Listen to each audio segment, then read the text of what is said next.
मुख्यमंत्री माझी लाडकी बहीण योजना आणि या योजनेच्या संदर्भात बघा मेचा जो 23वा हप्ता आहे, या 23व्या हप्त्याच्या संदर्भात आतापर्यंत पण आपल्याला GR आलेला नाही। लवकर GR यायला पाहिजे, कारण 11 तारीख जवळ आलेली आहे। आज 10 जून आहे।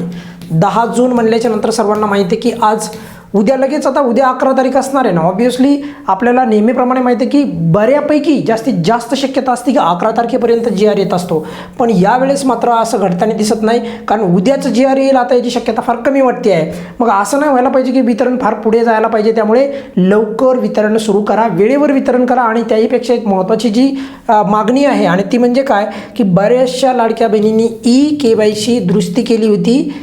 KYC दुरुस्ती कधी केली होती त्यांनी, तर एप्रिलच्या शेवटच्या महिन्यामध्ये, म्हणजे एप्रिल 30 तारखेपर्यंत जी KYC दुरुस्ती प्रक्रिया चालू होती। तर बऱ्याचशा लाडक्या बहिणींचा ज्यांचा हप्ता आला नाही, म्हणजे मार्च आणि एप्रिलचा, तर अशा लाडक्या बहिणी जर पात्र ठरल्या असतील तर किमान त्यांना जर हा महिना देणं होत नसेल मार्च आणि एप्रिलचा, तर मेचा तरी लाभ चालू करा।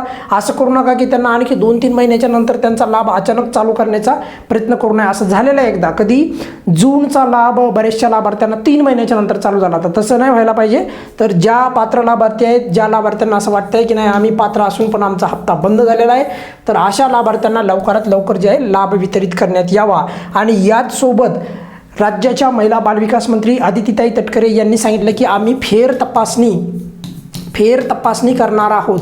फेर तपासणी कशाची, तर KYCच्या मध्ये ज्या लाडक्या बहिणी पात्र असून पण त्यांना हप्ता आला नाही आला, लक्षात ठेवा, हप्ता आला नाही, तर हप्ता आला का नाही आला, तर अशा लाडक्या बहिणींना जे आहे आम्ही परत त्यांचे फॉर्म चेक करू। त्यासाठी एकदा लवकर कारवाई करा आणि पटकन जे आहे ज्या लाडक्या बहिणी पात्र असून पण त्यांना लाभ आला नाही, अशा लाडक्या बहिणींना पटकन त्यांचे फॉर्म चेक करा आणि लाभ वितरित करा, अशी राज्य शासनाला विनंती आहे। कारण हे खूप महत्त्वाचे पॉईंट आहेत। त्यानंतर सोबत तुम्ही KYCचं पोर्टल पण चालू करा। आणि याच्यामध्ये जी महत्त्वाची गोष्ट म्हणजे जो 2 महिन्याचा गॅप राहिला होता, तो जो तुम्ही भरून काढला, चांगली गोष्ट आहे, त्याबद्दल अभिनंदन। पण ही बाब जी आहे ती म्हणजे कोणती की या मेच्या हप्त्याची परत 1 महिन्याचा गॅप जो आहे तर तो पाडू नका। पहिल्या हप्त्यामध्ये शक्यतो GR आणावा जास्तीत जास्त 11 तारखेपर्यंत, 11 तारीख जवळ आलेली आहे।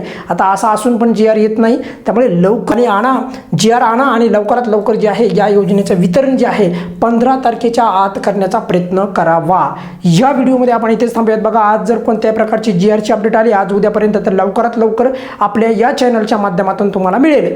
या व्हिडिओमध्ये आपण इथेच थांबूयात। बघा, लवकरात लवकर मी जे काही गोष्टी सांगितलेल्या आहेत त्या बाबी शासनाने विचारात घेऊन त्याच्यावर अंमलबजावणी करणं अत्यंत गरजेचं आहे। या व्हिडिओमध्ये आपण इथेच थांबूयात। काही अडचण असेल तर व्हिडिओच्या खाली कमेंट्समध्ये विचारू शकता। धन्यवाद।